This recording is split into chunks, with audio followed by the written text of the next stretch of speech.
నెల రోజుల్లో కంపెనీకి 1000 కోట్ల టర్నోవర్ తీసుకురాలేకపోతే ఇంటి నుండి కంపెనీ నుండి వెళ్ళిపోతానని చెప్పి శరణ్య దర్శన్తో ఛాలెంజ్ చేసి అగ్రిమెంట్ పేపర్స్ మీద కూడా సంతకం చేస్తుంది. ఇక అగ్రిమెంట్ పేపర్స్ మీద ఆనంద భైరవితో కూడా సంతకం చేస్తుంది. శరణ్య తీసుకున్న నిర్ణయానికి ఆనంద భైరవి ఎంతగానో గర్వపడుతూ ఉంటుంది. అమ్మ శరణ్య, నీ మీద నాకు నమ్మకం ఉంది. ఖచ్చితంగా నువ్వు దర్శన్తో చేసిన ఛాలెంజ్లో గెలుస్తావు, 1000 కోట్ల టర్నోవర్ని తీసుకువస్తావు అని చెప్పి ఆనంద భైరవి చాలా హ్యాపీగా ఫీల్ అవుతూ ఉంటుంది. ఇక దర్శన్ కూడా ఇదేంటి ఈ విధంగా ట్విస్ట్ ఇచ్చింది, ఇలా ఛాలెంజ్ చేస్తే అయినా కంపెనీకి రిజైన్ చేసి వెళ్ళిపోతుందేమో అనుకున్నాను, కానీ ఇలా ఛాలెంజ్గా తీసుకొని అగ్రిమెంట్ మీద సంతకం చేస్తుందని అస్సలు ఊహించలేదు అని చెప్పి దర్శన్ అనుకుంటాడు. తర్వాత రోజు ఉదయాన్నే శరణ్య దర్శన్ ఆఫీస్కి వెళ్ళిపోతారు. ఇక అక్కడ కంపెనీలో పనిచేస్తున్న ఫీమేల్ ఎంప్లాయీస్ అందరూ కూడా దర్శన్ గురించి మాట్లాడుకుంటూ ఉంటారు. బాస్ ఎంత హ్యాండ్సమ్గా ఉంటారో కదా, అసలు దర్శన్ గారికి పెళ్ళవ్వకపోయి ఉండుంటే నేనే ఆయనను పెళ్లి చేసుకునేదాన్ని అని చెప్పి అక్కడ పనిచేసే ఫీమేల్ ఎంప్లాయీస్ మాట్లాడుకుంటూ ఉంటారు. ఇక దాంతో ఆ మాటలు విన్న శరణ్య, ఏం చేస్తున్నారు మీరు, కబుర్లు చెప్పుకోవడానికి వచ్చారా, పని చేయడానికి వచ్చారా అని చెప్పి మండిపడుతూ ఉంటుంది. సారీ మేడం అని చెప్పి వాళ్ళు పని చేసుకుంటూ ఉంటారు. శరణ్య దర్శన్ వైపు చూస్తూ, ఏవండి, వాళ్ళ అన్న దాంట్లో ఏ తప్పు లేదు, నిజంగానే మీరు ఎంత అందంగా ఉంటారో, మీలాంటి మంచి భర్త రావాలని ఏ అమ్మాయి అయినా కోరుకుంటుంది. నాకు ఆ అదృష్టం అయితే దక్కింది, కానీ మీ ప్రేమని నేను పూర్తిగా పొందలేకపోతున్నాను. త్వరలోనే మీ ప్రేమను నేను పూర్తిగా పొందుతాను. నేను ఏ తప్పు చేయలేదని మీ ముందు నిరూపించుకుంటాను అని చెప్పి శరణ్య అనుకుంటుంది. ఇక అలా శరణ్య దర్శన్ గురించి ఆలోచిస్తూ ఇంటికి వెళ్ళిన తర్వాత ఈయనకు దిష్టి తీయాలి, అందరి కళ్ళు ఈయన మీదే అని చెప్పి శరణ్య అనుకుంటుంది. ఇక ఆఫీస్లో శరణ్య మీటింగ్ కండక్ట్ చేస్తుంది. ఆ మీటింగ్లో సేల్స్ పెరగాలంటే ఏమేం చేయాలో అవన్నీ కూడా దర్శన్ ఎంప్లాయీస్ అందరికీ కూడా చెప్తూ ఉంటాడు. ఇక దర్శన్ అలా మీటింగ్లో మాట్లాడుతూ ఉంటే శరణ్య దర్శన్ని చూస్తూ ఉండిపోతుంది. ఇంటికి వెళ్ళిన తర్వాత ఈయనకు దిష్టి తీయాలి, నా దిష్టి కూడా ఈయనకు తగిలి ఉంటుంది అని చెప్పి శరణ్య అనుకుంటుంది. మరోవైపు సమీర బతికి ఉండి అప్పటి వరకు కోమాలో ఉండడంతో కోమాలో నుండి బయటకు వస్తుంది. అలా సమీర కళ్ళు తెరవడంతో హౌ ఆర్ యూ ఫీలింగ్ అని చెప్పి డాక్టర్ అడుగుతూ ఉంటారు.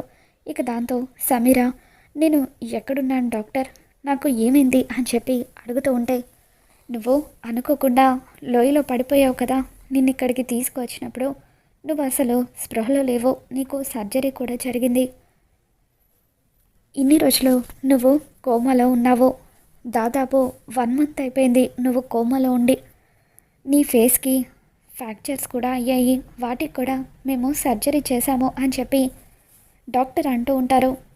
నాకు బాడీ అంతా ఫుల్ పెయిన్ఫుల్గా ఉంది డాక్టర్ అని చెప్పి సమీర అంటూ ఉంటుంది. ఇక దాంతో డాక్టర్, అసలు నువ్వు అంత పెద్ద ప్రమాదం నుండి బయటపడడమే చాలా గ్రేట్ సమీర అని చెప్పి డాక్టర్ అంటూ ఉంటారు. ఎవరో అక్కడ కూలి పనులు చేసుకుంటూ కట్టెలు కొట్టుకునే వాళ్ళు నిన్నిక్కడికి తీసుకువచ్చారు, అదృష్టవశాత్తు నువ్వు బతికేవని చెప్పి డాక్టర్ అంటూ ఉంటారు. ఇక సమీర, ఒక్కసారి మిర్రర్ తెప్పించండి డాక్టర్, నాకు ఫేస్ అంతా నొప్పిగా ఉంది అని అంటూ ఉంటుంది. నర్స్ వచ్చి సమీరకు మిర్రర్ చూపిస్తుంది. ఇక సమీర తన రూపాన్ని చూసుకొని తనే ఒక్కసారిగా భయపడిపోతూ గట్టిగా అరుస్తూ ఉంటుంది. డాక్టర్, నా ఫేస్ ఏంటి ఇలా మారిపోయింది, ప్లీజ్ డాక్టర్, నాకు ఈ ఫేస్ నచ్చడం లేదు, ఏదో ఒకటి చెయ్యండి అని సమీర అంటూ ఉంటుంది. నా దర్శన్ దగ్గరికి నేను ఇలా వెళ్తే ఖచ్చితంగా నన్ను అసహించుకుంటాడు అని చెప్పి సమీర, ఇంతకంటే నేను చచ్చిపోయినా బాగుండేది అని చెప్పి ఏడుస్తూ ఉంటుంది. డోంట్ వరీ సమీర, ఇప్పుడు దర్శన్ ఏమి నిన్ను చూసి కాదనలేదు కదా అని చెప్పి అంటూ ఉంటారు. ఇక దాంతో సమీర, కానీ డాక్టర్, ఇప్పుడు మళ్ళీ నేను ఏ మొహం పెట్టుకొని దర్శన్ దగ్గరికి వెళ్ళగలను అని అంటూ ఉంటే అప్పుడు డాక్టర్, అందుకు నా దగ్గర ఒక మార్గం ఉంది సమీర, ప్లాస్టిక్ సర్జరీ, నీ రూపాన్ని సర్జరీ ద్వారా నేను మార్చేయగలను, కాకపోతే నీ రూపాన్ని నువ్వు కూడా గుర్తుపట్టడం కష్టమవుతుంది, అలా ఓకే అనుకుంటేనే నేను ఆపరేషన్కి ఏర్పాట్లు చేస్తాను అని చెప్పి డాక్టర్ అంటూ ఉంటారు. ఇక దాంతో సమీరకు డాక్టర్ ఆలోచించుకోవడానికి టైం ఇవ్వడంతో ఇకప్పుడు సమీర నేను ఇలాగే వెళ్తే ఆ ఆనందభైరవి, శరణ్య వీళ్ళంతా కూడా నన్ను గుర్తుపడతారు. కాబట్టి కొత్త రూపంతో నేను వాళ్ళని ఒక ఆట ఆడుకుంటాను.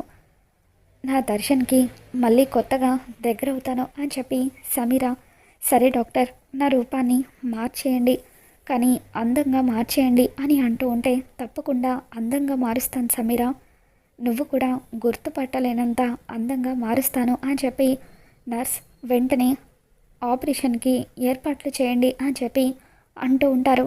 ఇక ఆ విధంగా సమీరకైతే ప్లాస్టిక్ సర్జరీ చేసేస్తారు. మరోవైపు దర్శన్ ఇంటికి తిరిగి వచ్చిన తర్వాత శరణ్య గుమ్మడికాయతో దర్శన్కి దిష్టి తీస్తూ ఉంటుంది. ఏ ఏంటి ఈ గుమ్మడికాయ ఏంటి చేతిలో అని అంటూ ఉంటే మీకోసమే అని చెప్పి శరణ్య అంటూ ఉంటుంది. ఇప్పుడు నేను ఆ గుమ్మడికాయ తినాలా ఏంటి అని దర్శన్ అంటూ ఉంటాడు. అది కాదండి, ఆఫీస్లో పనిచేస్తున్న అమ్మాయిలంతా కూడా మిమ్మల్ని చూస్తున్నారు, మీకు చాలా దిష్టి తగిలి ఉంటుంది, అందుకే ఇలా దిష్టి తీస్తున్నాను అని చెప్పి శరణ్య అంటూ ఉంటుంది. ఇక దర్శన్ లోపలికి వస్తాడు, అలా గదిలోకి వెళ్ళిపోతాడు. ఇది దర్శన్కి దగ్గర అవ్వడానికి బాగానే ప్రయత్నాలు చేస్తుంది. ఆఫీస్లో ఇది గెలవకుండా ఉండాలంటే, ఇది కోరుకున్నది జరగకుండా ఉండాలంటే అక్కడ ఆఫీస్లో నా వైపు ఉన్న వాళ్ళు, నా కోసం పనిచేసే వాళ్ళు ఎవరైనా ఉండాలి, అలా ఎవరున్నారు అని అనన్య ఆలోచిస్తూ ఉంటుంది. మరోవైపు శరణ్య ఆఫీస్లో కొత్తగా కాస్ట్యూమ్ డిజైనర్ పోస్ట్కి ఇంటర్వ్యూస్ చేస్తూ ఉంటుంది.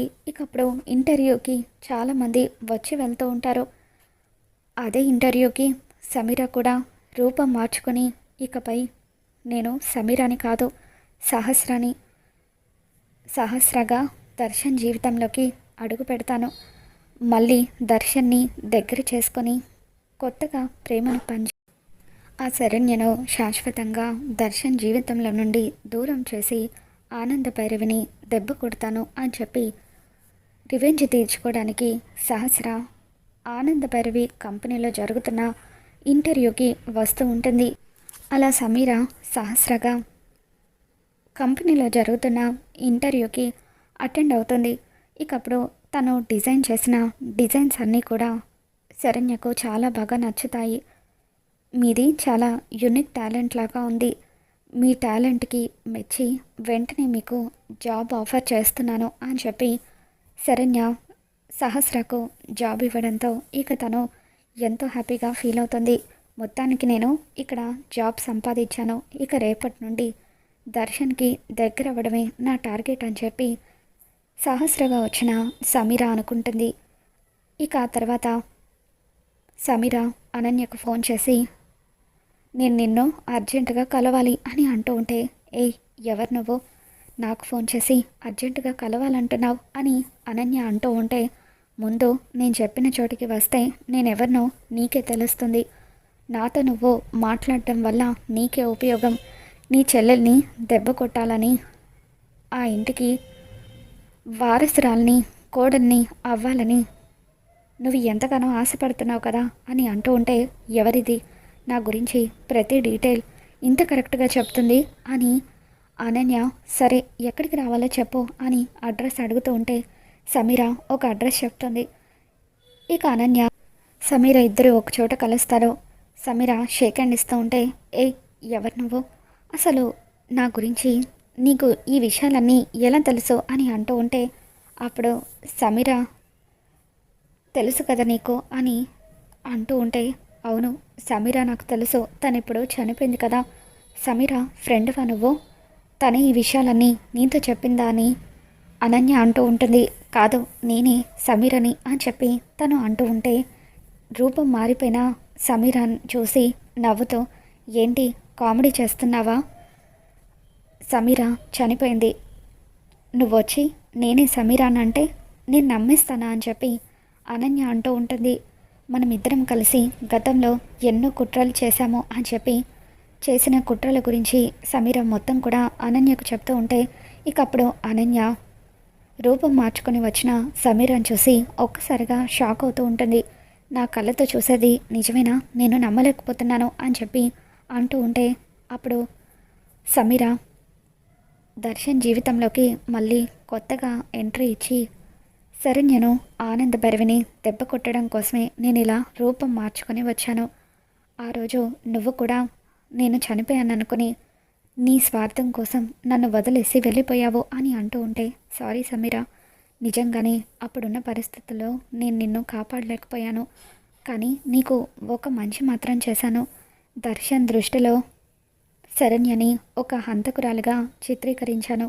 శరణ్య నిన్ను చంపేసిందని దర్శన్ అనుకుంటున్నాడు. ఇప్పుడు నువ్వు రూపం మార్చేసుకున్నావు కాబట్టి ఎప్పటికీ దర్శన్కి ఈ విషయం తెలీదు. శరణ్య ఎప్పటికీ దర్శన్ దృష్టిలో హంతకురాలిగా మాత్రమే మిగిలిపోతుంది. ఆ విధంగా వాళ్ళిద్దరినీ దూరం చేసి నువ్వు దర్శన్కి భార్య అవ్వచ్చు, నేను నీకు హెల్ప్ చేస్తాను అని చెప్పి అనన్య అంటూ ఉంటుంది. ఇకప్పుడు సమీర ఆ శరణ్య కంపెనీకి ఎండీ అయిందని తెలిసి ఈరోజే నేను అక్కడ కాస్ట్యూమ్ డిజైనర్గా జాయిన్ అయ్యాను. ఇక ఈ రోజు నుండి ఆనంద భైరవి కంపెనీని పడగొట్టడానికి నేను ప్రయత్నిస్తాను. ఆ శరణ్యను ఎండీ పొజిషన్లో నుండి కిందకు దింపుతాను అని చెప్పి సమీర అనన్యకు చెప్తూ ఉంటే, ఇకప్పుడు అనన్య అయితే మనమిద్దరం ఒకటయ్యి ఆనంద భైరవిని శరణ్యను ఒక ఆట ఆడుకుందాం అని చెప్పి అనన్య అంటూ ఉంటుంది. మరి రాబోతున్న ఎపిసోడ్లో సమీరను ఆనంద భైరవి శరణ్య ఇద్దరు గుర్తుపట్టగలుగుతారా? అసలు ఏం జరగబోతుందో మళ్ళీ మన ఛానల్లో తెలుసుకుందాం. ఈ వీడియో మీకు నచ్చినట్లయితే తప్పకుండా లైక్ చేయండి.